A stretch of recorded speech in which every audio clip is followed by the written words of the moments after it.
Okay, the video I watched was The Diary of Anna Frank.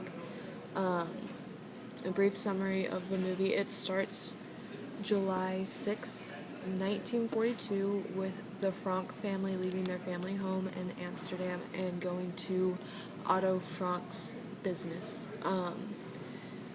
The movie kind of starts before that, but it starts with showing the family leaving. It was the month right after Anna's 13th birthday when they got a note saying that Margot Frank was to be sent away to one of the camps, and so the Franks decided that that was the time to go into hiding. They arrive at Otto Frank's office after the workers have all left for the day and go up to the annex where they will be staying and hiding from the persecution that the Jewish people at this time were under. Going further into the film, another family joins them, and then the Jewish dentist joins them, putting 8 people into the annex over the office. The film is based on Anna Frank's diary. She writes in it for 2 years during the time that they are staying in the annex.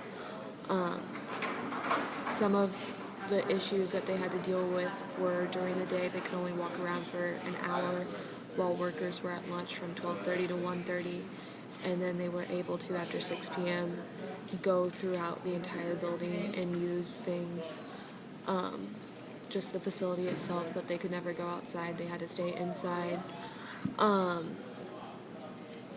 Some of the other issues that people had to deal with during the film were the people that helped hide the Franks. If they were found out, they would be either put into imprisonment camps, lose everything, or even be put to death for helping Jews into hiding. This was a very big issue at the time with all the law codes and restrictions that were put on the Jewish people. If you were a businessman, just a regular person, not a Jew, and you decided to help Jewish people get out of the country or go into hiding, you had a lot of punishments put on you. So for the characters and for these people, the dilemma that they had to deal with was, due to their faith, they were being hunted and persecuted simply for being Jewish. There was nothing that they did or anything like that. And there's a part in the film where Anna looks at Peter and she's like, why are we being hunted in the way that we are when Christians aren't? Like, we are just like the Christians. How could they say that we ourselves are bad people? And throughout the film, like, you don't see much of the outside world. You just see what's happening in the annex, and you see these people that are just living day to day in fear and having to be quiet, and you see that they go through cycles of there's a little bit of hope, and then the hope gets taken away, and you see how they're dealing with the loss and the news that they get, where there's 6 million Jews have been taken, or 6,000 Jews have been taken, and they find out that people are being gassed in Poland, and all of these things are happening.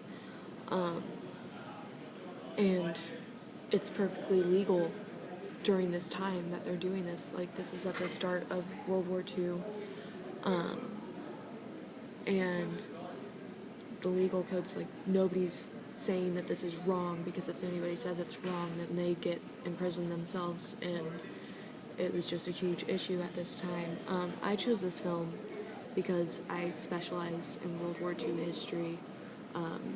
As a history major, I have gone through the Diary of Anna Frank itself before, just as a primary document, to see what was happening through the eyes of a 13 to, I believe she turned 16 towards the end, but just to see how she saw things.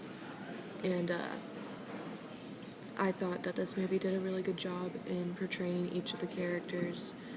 You see how they lived in this just small space, and even though it's more about Anna, it shows how her relationship with her parents changed over the 2 years of them being stuck in this annex.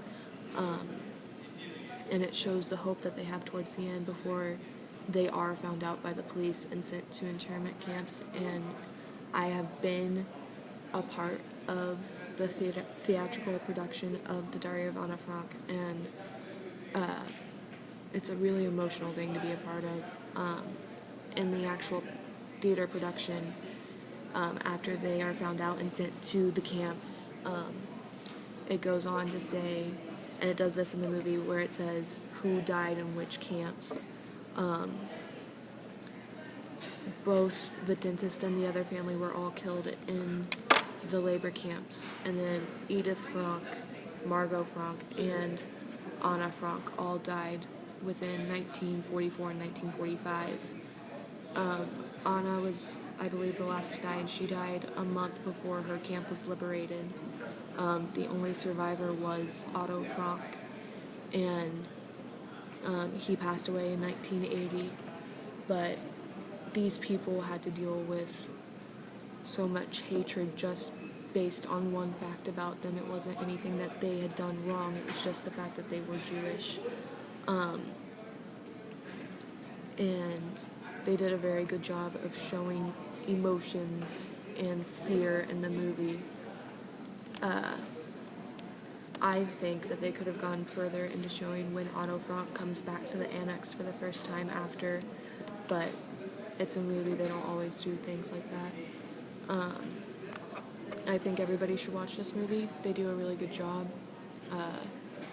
There are definitely high points and low points. It shows like the hope that they have towards the middle of the movie and towards the end of the movie up until they are captured by the police and sent off to the camps. But that's The Diary of Anna Frank from 2009, and I really highly suggest that you guys go and watch it. Thanks.